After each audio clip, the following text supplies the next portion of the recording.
Hey, this is Steve with Coffee Shop Blogger, helping you build a better website. And in this video, I'm going to show you how to add custom CSS to your WordPress website.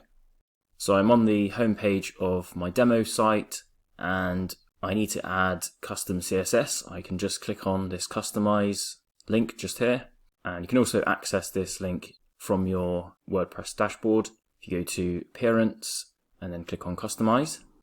And this feature is available on all themes, so no matter what theme you've got installed, you'll see this additional CSS option just here. So click on that, and as you can see, I've already got some custom CSS that I'm using for this particular design. And all you need to do is whatever styles you want to change for your website. If you can't change the style in your particular theme easily enough, then you can change it with CSS. So if I come down to this button here, let's just say, for example, I couldn't change this color in my theme. I'm using the GeneratePress theme in this example, and I can actually change the colors. So with GeneratePress, it's easy enough to go into the colors and then buttons, and I can change the color. But if you're using a theme that doesn't let you do that, then you can go into the additional CSS, and I'll need to get the CSS class for the button. And to do that, I can click on this Tools and then Web Developer and Inspector, and you can also right click on the element as well. And this is the same sort of process you would do this in Chrome if you're using Chrome or Safari. All of the internet browsers have the same features. I'm pretty sure they can do the inspector element. And if I just hover over the button, I can see that it's an A tag, and the class is read dash more, and then .button. So if I actually click on it, it highlights the element in this inspector field, and you can see that it's an A tag, and then the class is read dash more and then space button.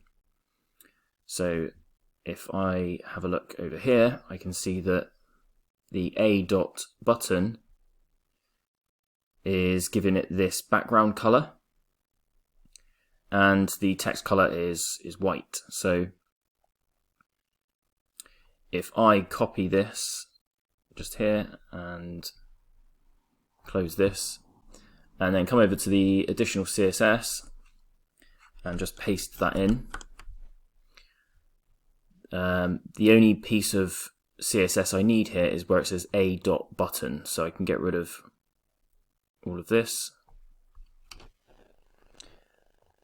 And now if I change this hex value to, let's say for instance I want to change the background color to black, we just use 000, and we can see that that's now changed the background color.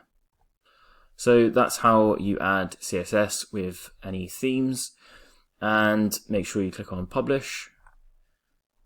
And what I'm going to show you now is if you'd rather not use this CSS editor, and you'd rather not keep loading up the front end of your website every time, then you could use a plugin instead. So what you want to do is come over to Plugins and Add New, and just type in Custom CSS.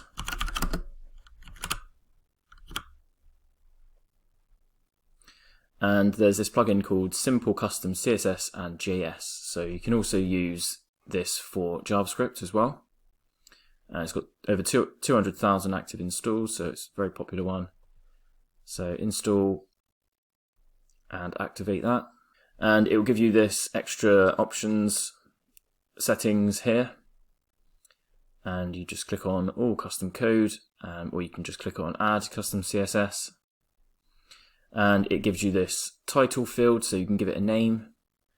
And it gives you this box where you can add your CSS. So I'm going to just call this button color. And if I come back over to my homepage, I'm going to copy that and then delete it and publish my site again. If I reload the page, I can still see that it's the same color as before. And then I'm going to paste that CSS into here. And then click on Publish. There are a few options. Just here, you can either have it as an external file or an internal, so it's embedded into the site. And then you can choose where you want to have it. So if you've got your main CSS in the header, if you activate this plugin in the header, it might not overwrite your general CSS that's on your website. So if it doesn't work in the header, then you can always try and put it in the footer to see if it works. And then you can decide on where you want it as well. So obviously I want it in the front end, don't need it in the admin. And if we come over to the home page and reload the page, you can see that that CSS has now worked with the plugin. So that's how you add CSS with the theme that you're using and with a plugin. So I hope you've enjoyed this video, and if you like this video, give it a thumbs up. I really appreciate it. And if you haven't subscribed yet, make sure you subscribe so you get notified with my new videos. And I'll see you in the next video. Cheers, guys.